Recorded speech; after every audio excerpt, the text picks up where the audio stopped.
Next, we're going to talk about headings. It isn't enough to make text big and bold so it looks like a heading. Headings need to be formatted as headings so other technologies get the metadata information that something is a heading, that this is a heading.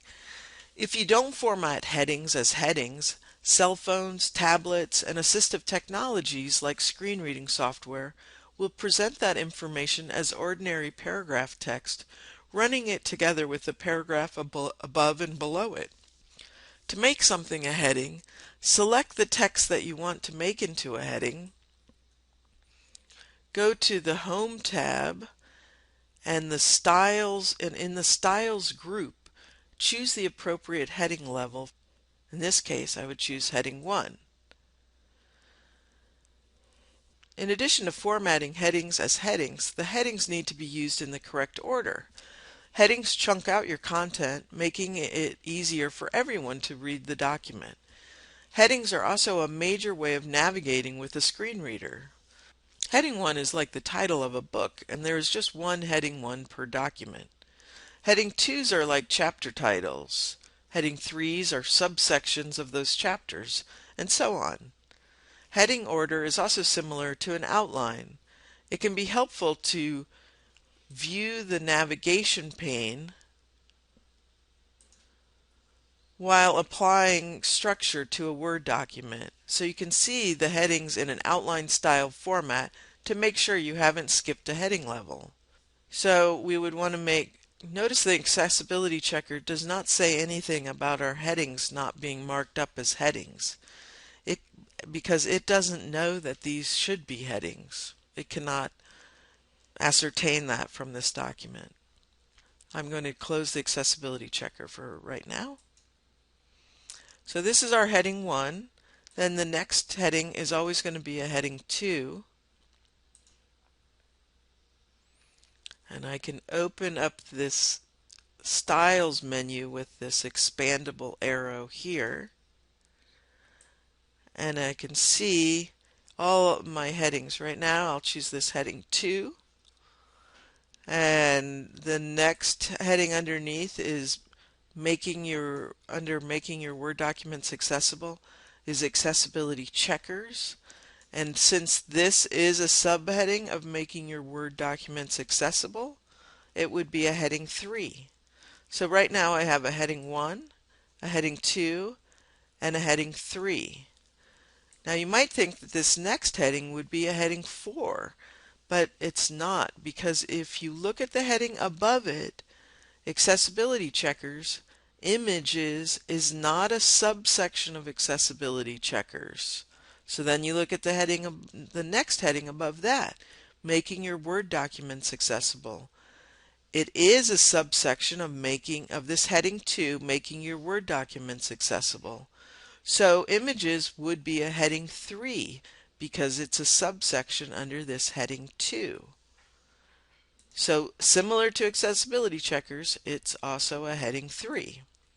And then as I scroll down and I highlight this heading, you'll notice it's just written in normal text and made into a big bold thing that looks like a heading but is not formatted as a heading. So we need to change this. So I look at the heading above this, images. No, headings is not a subsection of images. It's not a subsection of accessibility checkers, but it is, again, a subsection of this heading level 2, making your Word documents accessible. So this would also be a heading 3. Scrolling down, same thing with lists. This would also be a heading 3, because these are all things about making your Word documents accessible. These are all involved in making your Word documents accessible. But when we get to PDFs, that's not a subsection of tables and color, not a subsection of making your Word documents accessible either, but it is another type of document accessibility. So it is another chapter and should be a heading 2, similar to making your Word documents accessible. It's of the same level of importance as this heading 2, so it also would be a heading 2. Now, copy your content to a D2L web page.